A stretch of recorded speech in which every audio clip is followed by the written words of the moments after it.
motor kanina, left na sa inyo. Ito, kaya pinita nyo.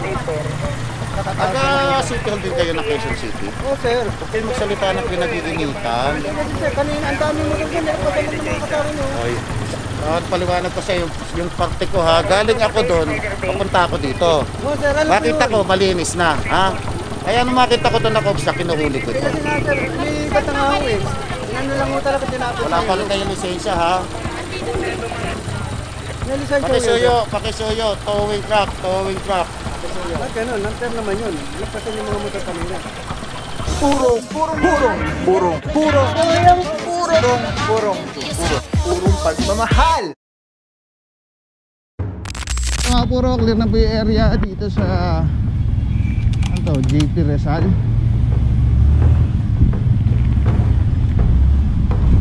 At tumuloy na yung team dito. Ito yata yung JP Rizal. Ayan, may-ari po yun, no? Parking both side signages dito sa area. Ayun, may nakikita tayo dito, nakabangketa pa. Alright, so ito merong Innova ulit, silver. Dito naman puting SUV. Sama na dito Officer Santa Cruz. Ayun, driver, papatiket na lang, Officer Francisco. Meron ditong itim na Suzuki Swift. Nasa bangketa, nakasampa.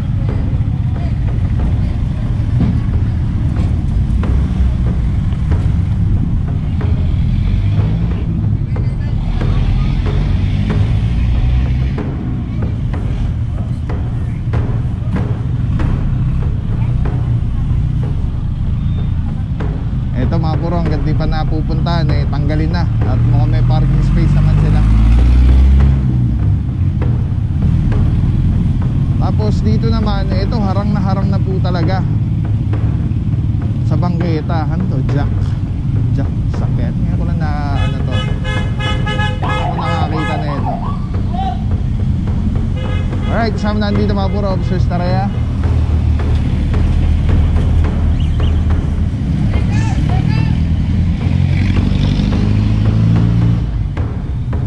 Officer Staraya.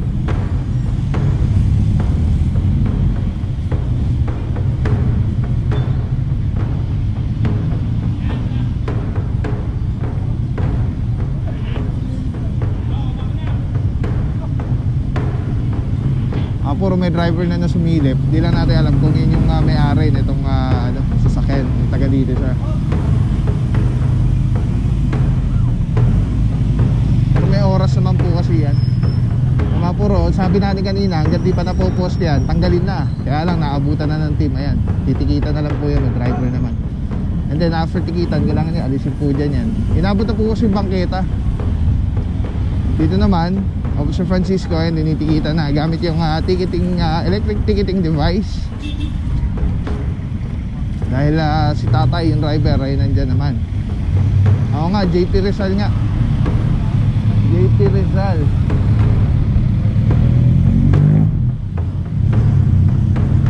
Ito po, inaorasan pa rin. Pero I think 5 minuto na to kasi yun yung unang inorasan Tapos yung black sa bangketa, may driver na rin po. So yun, ticket na lang kung hindi pa umabot sa oras. Dito naman, naorasan pa rin. May sumilip sa taas kanina, hindi natin alam kung yun yung may-ari. Pero yun na nga, nagbusina at nagwangwang na po yung team natin dito. Sama natin dito sa Arugay, Toyota Wigo. Ayan, titikita na lang, may driver naman. And then diretso pa tayo, pasadaan natin lahat.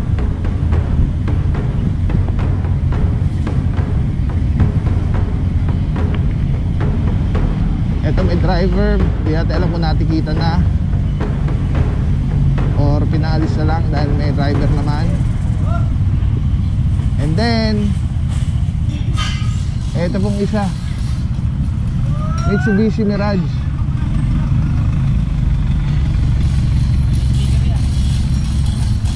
Itim, currently sinasamba na po. So mukhang na orasa na ito. May reference number nito. Tama naman natin dyan, Officer Kalemag. Alright, balik tayo dun sa may mga nakabangketa. Sana may driver na lang para ticket na lang sila, no? And then after that, sana matuto na. Kasi kung kunyari natikitan po kayo, and then kinabukasan, dyan pa rin po nakapark, eh wala, problema po talaga yan. Dahil every time na lang na meron tayong clearing operation, eh matutawin sa kanyo. Dahil pag ganun, mukhang walang parkingan yung inyong sakyan.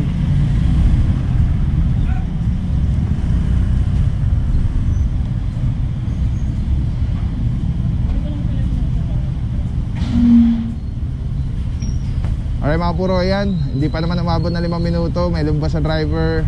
Titikita na lang. May officers tareha. Alright, pula pa tayo dun.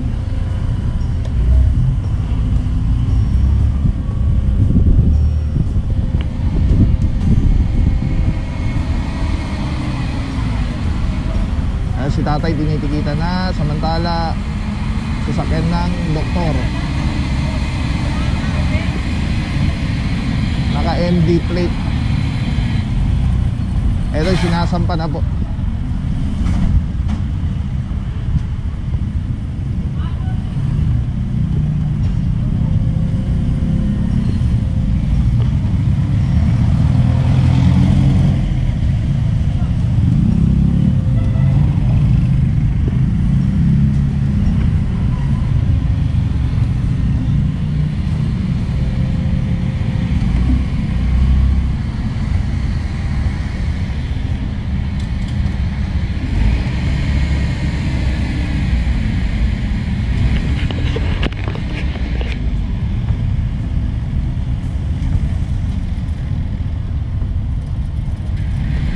Ito sure na 5 minuto na to mga puro, kasi ito yung unang inorasan eh. Dito tayo nagsimula eh.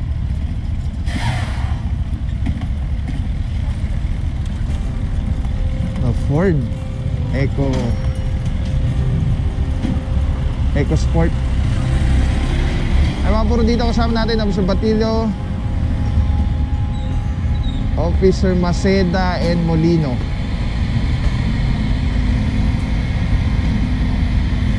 Ay pag po na to yung sakyan, iwanan po yan ng impounding notice kung saan nakapark yung sakyan. Doon nyo po makikita kung saan pupuntahan, sino tatawagan, sino kung nag-tow na towing company, at anong violation na nakomit ng inyong pagkakapark dun sa lugar. Alright, tawag na po ito, diretso Tumana, Marikina. Ang presyo po niyan, meron po yan depende kung light, medium or heavy vehicle. Meron po yung parang initial na parang first 4 kilometers yata. And then after that first 4 kilometers na rate, additional every succeeding kilometers na ibabiyahe yung inyong sakyan. Eto, natikita na lang. Kaya sama natin dyan Officer Santa Cruz. Dito naman, eto, natikita na lang din Officer Estareja.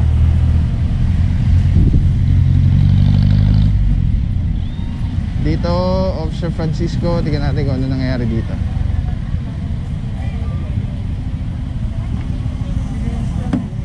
Nasa bangketa yung motorsiklo.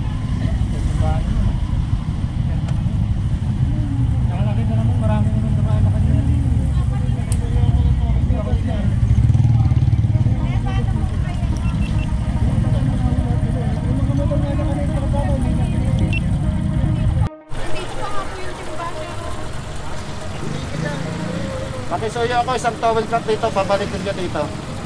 Kahit tapong truck lang, pabalikin ninyo. Ay mga puro, di natin naabutan pero mukhang may message pa sa tayo Yung mga dito. motor kanina, nilagpasan lang. Hindi ka nakaalis lang. Dami motor kanina, nilagpasan nyo. Ito, pinapilitan nyo. Taga City Hall din kayo na Quezon City. Oo, sir. Huwag kayo magsalita ng pinag-iinitan. Kasi sir, kanina, ang dami motor kanina, nilagpasan nyo mga kasama nyo. Oy, at paliwanag ko sa yung parte ko ha. Galing ako doon, papunta ako dito. Oo, sir, alam Makita ko, malinis na, ha? Kaya nung makita ko doon ako, sa kinuhuli ko ito. Kasi nga, sir, may ibat na nga ako eh. ano lang mo talaga tinapos. Wala pa rin kayong lisensya ha. May lisensya Pakisuyo, towing truck. Ganun, unfair naman yun. Ligpasan yung mga motor kanina. Ay mga puro, lagi natin na-explain to, no? Minsan, outnumbered po yung team natin sa dami ng hinuhuli. So galing tayo doon, nakita nyo naman, galing na pa tayo paikot-ikot. Nakakadinig pa, makikisuyo, towing truck, makikisuyo. Ang sitwasyon kasi natin dito, yung motorsiklo, eh naharangan na yung bangketa. Okay sana kung nakagilid eh.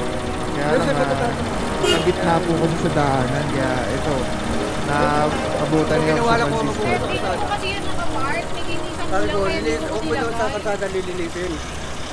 Kasi may Sir, magtutulong. kagaya nga sabi nyo, nahugasan na yan dyan. Ibig sabihin kanina pa yan Hindi ko dyan. ililipat sir kasi Lilipat na lang ho. dito pa nga Dito po yan Hindi ang po tayo dapat maglagay dyan, tayo daanan po. Kaya kung makikita nyo, may harang ito tayo para dyan dumaan ng mga tao. Pasensya na sir. Alright, yeah, mga puro ticket na lang po. At least wag mato kasi laki-laking gastusin pa pag nataw yung sakyan. At yung ticket, pwede naman po yun i-settle online. Hindi naman po confiscated yung driver's license. So, ganun po talaga. Kailangan na next time, sa gilid na lang si bossing, si madam naghuhugas ng motor. Alright, so yun mga puro, nabigyan na driver's license. Tikitan na lang po ito. Ay, meron tayong kapuro dito. Boss! Ay! Wala akong talang sticker, bossing. Shoutout na lang kita, boss. Thank you, boss. Papatingin ka ba, boss? Wala, okay lang. Alright. Thank you, boss, ha. Salamat po. Ayan, may kapuro tayo, kakatuwa. Alright, mga puro, diretso pa po tayo doon.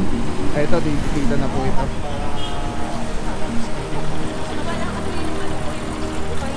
Kaya nga po, meron kang unsettled na ano ha, na apprehension. Ay, pwede pong i-ano na lang ngayon yan, i-settle na lang ngayon. Hindi po ngayon, hindi ngayon po. Kailangan mo na i-implement sa inyo yung ano, tapos pagka sa kanyo i-settle po. Depende sa inyo, pagkatapos ko kayo issue ng ticket. Pero confiscated po ang driver's license natin ha. Kasi meron tayo unsettled na apprehension. Alright, yung mga puro na-explain na sa atin ni Ma'am Rain yan before na pag nag-reflect dun sa ticketing device na meron na siyang unsettled na violation, kino-confiscate po yung driver's license.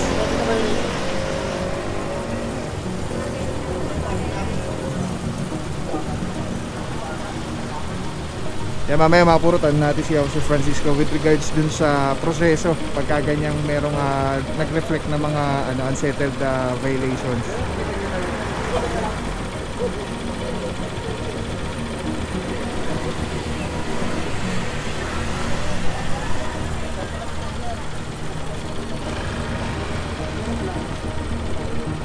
Alright mga puro, tuloy lang po tayo. Yung doon sa harap na sampana, tapos nakikita nyo itim, nakikita nyo pula, nakikita nyo pula. Tapos meron pa yata sa baba na puti kanina, nakikita ng landel. Dito naman na isang pa na yung sa dulo. Tapos may mga natikitan po tayo dito. Alright, let's go guys.